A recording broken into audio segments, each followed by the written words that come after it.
prétendent qu'ils connaissaient l'invisible.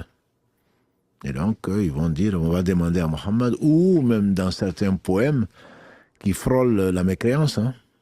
Quand les gens répètent des choses, ça donne des émotions, et même certaines personnes les apprennent par cœur, dans la bourda par exemple, ou autre chose. C'est de la mécréance, tout simplement, pour celui qui sait.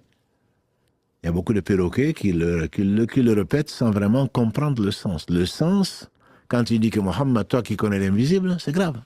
C'est très grave.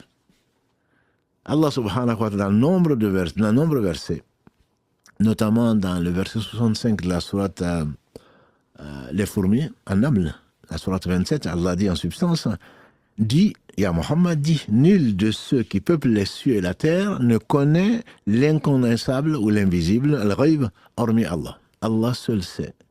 Ni dans les cieux, ni sur la terre, tu ne trouveras quelqu'un qui puisse connaître l'invisible, si ce n'est pas Allah, subhanahu wa ta'ala, qui est au-dessus de sa création, et ils ne savent pas quand ils seront ressuscités. Ça, c'est un verset dont le sens est des plus clairs. Un autre verset, le verset 50 de la sourate An'am, donc qui est les bestiaux, la sourate 6, verset 50, Allah dit en substance, dit, je ne vous dis pas que je détiens les trésors d'Allah, ni que je connais al-ghayb, l'invisible, ni que je connais donc l'inconnaissable. Il dit dans le verset 188 de la sourate A'raf, dis-leur, si je connaissais l'invisible, certainement j'aurais été le plus riche, entre guillemets, mot à mot, je me favoriserais en bien matériel et aucun mal ne me toucherait. Puisqu'on sait que ce qui lui est arrivé, il a perdu tous ses garçons à bas âge, il a perdu combien de ses filles alors qu'il était encore vivant, il a été éprouvé à Uhud, entre autres, il est tombé dans un piège. S'il connaissait l'invisible, certainement, tout ceci ne serait pas arrivé. C'est le verset 188 de la sourate Araf. Je ne suis pour les gens qui croient qu'un avertisseur, donc, et un annonciateur. Donc le prophète, alayhi salatu wassalam, ne connaît pas l'invisible. Alors comment se fait-il que on croit à ses prophéties? Oui, la prophétie, par définition, c'est ça. Allah lui a révélé ce qui va arriver, nous concernant, le concernant. Il dit, on m'a montré tout ce qui va arriver à ma communauté. Mais bien entendu, on lui a montré, c'est-à-dire Allah l'a informé de ce qu'il a voulu, subhanahu wa ta'ala, et qui nous est utile. S'il dit qu'il va arriver ceci, comme ce que nous connaissons tous, des événements qui vont arriver. Comment s'appelle Mohammed, la ville turque Constantinople, qui est aujourd'hui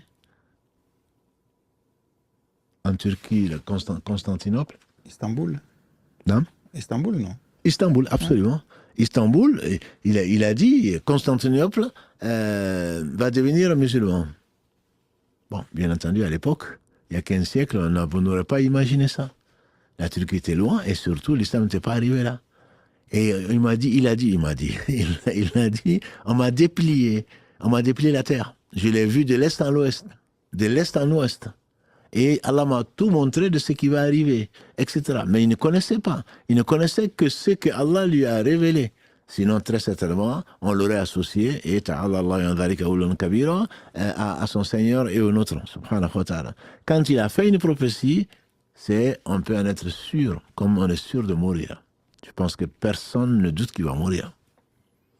On peut en être sûr, si, bien entendu, ces dires ont été authentifiés par les savants de l'islam en matière de hadith.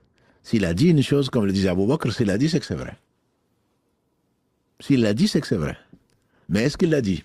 Beaucoup de choses que l'on lui fait dire, qui sont fausses, et Allah a envoyé des hommes, alhamdulillah, je dis bien des hommes avec un grand H, qui ont passé leur vie à séparer donc le grain de l'ivraie, la mauvaise herbe, donc de la vraie plante, et Allah a conservé ce qui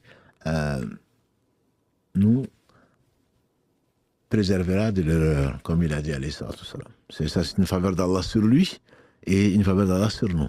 Donc il nous a préservé tout ce dont on a besoin.